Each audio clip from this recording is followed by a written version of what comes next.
Guys আজকে যেতেছি কত আমি যাইতেছি আবারও পূজা দিতে, তাও আবার শিব পুজোতে শ্রাবণ মাসের প্রথম সোমবার। তাই আমি আজ পূজা দিতে যাইতেছি। জানি না আজকে মহাদেবের কী মনে হয় জন্ম মাস, এই মাসটা হয়তো জন্ম মাস। তো আমি যাইতেছি আজ পূজা দিতে।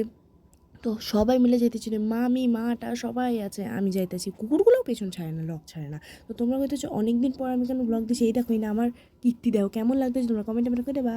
তো অনেক দিন পর যাইতেছি আমরা মন্দিরে পূজা দিতে, বা আমি যাইতেছি অনেক দিন পর একটা ব্লগ দিচ্ছি তোমাকে। তোমরা কিছু মনে করো না কিন্তু, আমার দিতে একটু অসুবিধা হয়, কারণ পড়াটা করতে অনেক অসুবিধা হয়, এই কারণে আমার ব্লগ দিতে অনেক অসুবিধা হয়। তো আমি মন্দিরে এখন ঢুকা যাম মোবাইল টোবাইল নিয়ে, আমি পূজা দিতে আমি চলে আইছি। এটা হলো আমাকে কাকদ্বীপের শ্মশানকালী মন্দির। অনেকেই হয়তো চেনো, যারা যারা চেনো তারা কমেন্টে কইয়া দেবা। এই হলো পূজা, এনে সবাই আছে। এবার আমাকেও সময় আয়া পড়ছে, আমরা পূজা দিই। আমি আগে তোমাকে মন্দিরটা ঘুরাই ভালো করে দেখাই দিই। এই হলো মন্দিরের আশেপাশে, আমি একটু স্পিড করে দিচ্ছি যাতে তাড়াতাড়ি ভিডিওটা হয়ে যায়। এনে আমি দেখো কত সুন্দর মন্দির, এটা হলো ওপরে শিবালয় মন্দির।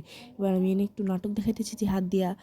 তো পুজো টুজো মাথা হয়ে গেছে, এখন আমি চরণামৃত দেবো, ওইগুলোই খাইতে যাব, কারণ শিব ঠাকুরের তো প্রথম প্রসাদ টান দিয়ে তো উপোস ভাঙতে হয় না।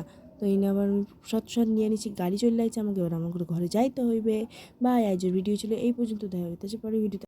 তো অনেকেই কবা যে পড়াশোনা তো চাপ, তাহলে ভিডিও কেন করো? আর এটা আমি শখে করি, আর আমি সবসময় তো ব্লগ দিই না। যাওয়ার আগে লাইক কমেন্ট শেয়ার আর সাবস্ক্রাইব করো।